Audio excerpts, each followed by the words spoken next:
بسم اللہ الرحمن الرحیم۔ شروع کرتا ہوں اللہ کے پاک نام سے جو بہت بڑا مہربان نہایت رحم والا۔ دوستوں، بہنوں، بھائیوں، بزرگوں، السلام علیکم۔ الحمدللہ رب العالمین، الصلاۃ والسلام علیکہ سید المرسلین اور خاتم المرسلین اور خاتم الانبیاء، اما بعد، اعوذ باللہ من الشیطان الرجیم، بسم اللہ الرحمن الرحیم۔ عنایت رب العالمین، برہان الالتقاء، عابدہ، سالہ، زیدہ، عارفہ کاملہ، حضرت رابعہ سیدہ بصری رحمۃ اللہ علیہ کا شمار اللہ تعالیٰ کے برگزیدہ خواتین میں ہوتا ہے۔ آپ شب و روز عبادت الہی میں مشغول رہیں اور رہتی تھی اور کثرت سے گریہ زاری کیا کرتی تھی۔ جب آپ سے کثرت سے گریہ زاری کرنے کا سبب پوچھا گیا تو آپ نے فرمایا، میں تو اس کے فراق سے خوفزدہ ہوں جس کے محفوظ تصور کرتی ہوں، اور کہیں ایسا نہ ہو کہ نزاع کے وقت یہ ندا آ جائے کہ تو ہماری بارگاہ کے لائق ہی نہیں ہے۔ اسلامی تعصب میں پہلی خاتون جنہیں شہرت دوام حاصل ہوئی، بچپن ہی میں ماں باپ کا سایہ ساتھ سے اٹھ گیا۔ انتہائی غربت اور افلاس کے باوجود آپ نے اپنی تعلیم جاری رکھی۔ روایت ہے کہ حضرت رابعہ بصری رحمۃ اللہ علیہ نے قرآن پاک حفظ کیا ہوا تھا اور آپ کو احادیث نبوی صلی اللہ علیہ وسلم پر پورا عبور حاصل تھا۔ ایک بار بصرہ میں شدید قحط پڑا، بھوک سے مجبور ہو کر رشتہ داروں نے آپ کو عتیق نامی سوداگر کے ہاتھوں فروخت کر دیا تھا۔ پھر دور غلامی میں آپ کی روحانیت کے اثرات کھلے۔ مشہور ہے کہ حضرت امام حسن بصری رحمۃ اللہ علیہ جیسے عظیم اور جلیل بزرگ بھی آپ کی خدمت میں حاضر ہوا کرتے تھے۔ انسان جلد باز بھی ہے، ناشکرا بھی اور ظالم بھی۔ بنی نوع انسان آدم کے ان ہی کفیات اور جذبات کو خالق کے کائنات نے بڑے عجیب پیرے میں بیان کیا۔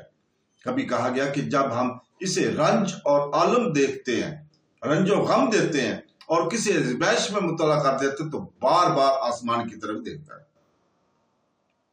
اور نہایت شکستہ اور غم زدہ لہجے میں کہتا ہے کہ اس پر میرا کوئی اختیار نہیں، یہ سب تو آسمان کی طرف سے ہے۔ پھر جب ہم اس کی گریہ زاری سن کر اس کے سر سے بلاؤں کو ٹال دیتے ہیں اور اسے اپنی نعمتوں سے سرفراز کر دیتے ہیں تو وہ بطور فخر کہتا ہے کہ یہ سب کچھ میرے زور بازو کا نتیجہ ہے۔ انسان کے اسی منافقانہ جذبے کا نام ظلم ہے۔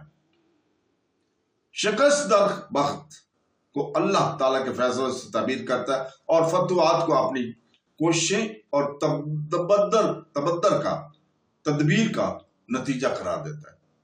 ناشکرا اس لیے ہے کہ اللہ تعالیٰ کی سختی بخشی ہوئی بے شمار نعمتوں کو بے دریغ اپنے استعمال میں لاتا ہے، مگر دینے والے کی بے مثال فیاضوں کا اعتراف نہیں کرتا۔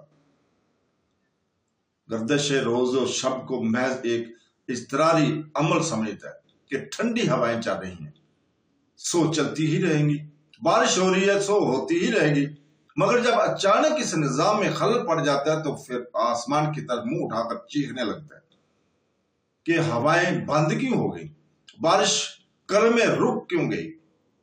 اے ہوائیں چلانے والے، ہواؤں کو چلا، اور اے پانی برسانے والے، پانی کو برسا۔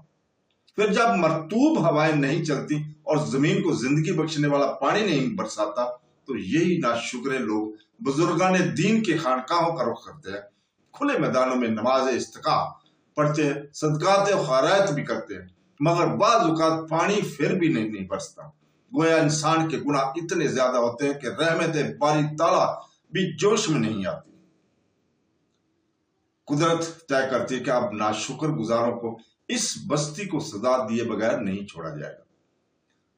تو دوستو، بہنوں، بھائیوں، بزرگوں، سن 95 ہجری کی ایک بے بابرکت شب کی بات ہے کہ بصرہ کے ایک نیک سیرت شخص جناب شیخ اسماعیل رحمۃ اللہ علیہ کے گھر بیٹی کی ولادت ہوئی، چونکہ 3 بیٹیاں پہلے ہی موجود تھیں ان کی، اور اس لیے نو مولود کا نام رابعہ رکھا گیا۔ شیخ اسماعیل رحمۃ اللہ علیہ کے گھر بیٹی کی ولادت ہوئی،